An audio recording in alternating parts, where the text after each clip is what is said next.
Nah, tadi kan ulun sebutkan syafaat di dunia ada dua macam. Yang pertama yang dimampui, yang kedua yang tidak dimampui. Yang pertama adalah syafaat pada perkara yang dimampui oleh hamba. Seperti misalnya orang yang ingin melamar kerja. Orang yang ingin melamar kerja ke perusahaan kawan kita. Kemudian ternyata yang melamar ini kawan kita. Kemudian bos perusahaan ini ternyata kawan kita juga. Nah, lalu kita sebagai kawannya ini ingin berbuat baik kepada si yang melamar ini. Lalu ulun kan berarti mampu memberikan syafaat. Berupa apa? Berupa memberikan rekomendasi bahwa si fulan ini yang melamar ini adalah kawan saya.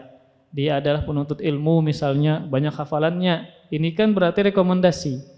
Ya, menyebutkan kebaikan-kebaikan dia. Berarti kan ulun sebagai apa? Pemberi syafaat. Sebagai menjadi perantara agar si kawan ini mendapatkan apa? Manfaat. Agar dia diterima di perusahaan kawan ulun juga. Nah, kebetulan ulun banyak punya kawan misalnya. Maka ini adalah syafaat di dunia berkaitan dengan muamalah dan ulun mampu memberikan tadi. Kenapa? Karena berkaitan dengan masalah rekomendasi. Maka ini dibolehkan ketika ada kawan yang melamar tadi meminta bantuan kepada ulun, minta rekomendasi, minta tazkiyah ya agar dia bisa diterima di perusahaan kawan ulun yang lain. Maka ini dibolehkan. Maka ini apa? Dibolehkan. Namun dibolehkan kalau memenuhi dua syarat. Dibolehkan ulun memberikan syafaat, memberikan bantuan tadi agar dia diterima di perusahaan kawan ulun yang lain kalau memenuhi dua syarat pulang. Yang pertama adalah perkaranya adalah perkara yang mubah. Karena kan kawan ulun begawe di perusahaan itu adalah perbuatan yang mubah. Kalau ulun merekomendasikan dia untuk melakukan atau pekerjaan yang haram, ulun nggak boleh memberikan apa? Rekomendasi. Jadi dalam perkara yang mubah. Kemudian syarat yang kedua meyakini bahwa yang menentukan tetap Allah Subhanahu wa taala. Jadi si pelamar ini dan ulun juga harus meyakini bahwa urusannya adalah yang menentukan keberhasilan adalah Allah Subhanahu wa taala. Kan ulun berarti sebagai apa?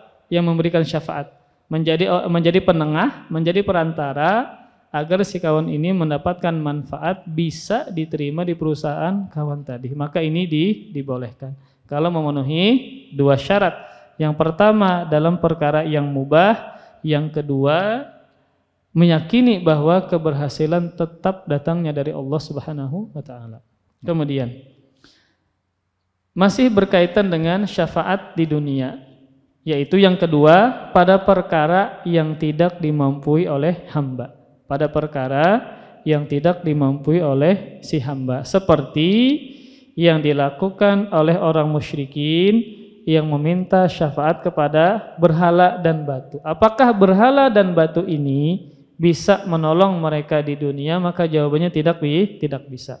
Atau ada orang yang datang ke kuburan, lalu dia menjadikan penghuni kubur ini perantara antara dia dengan Allah Subhanahu wa taala, maka juga ini tidak boleh. Kenapa demikian? Karena si penghuni kubur ini tidak bisa menolong orang yang hidup.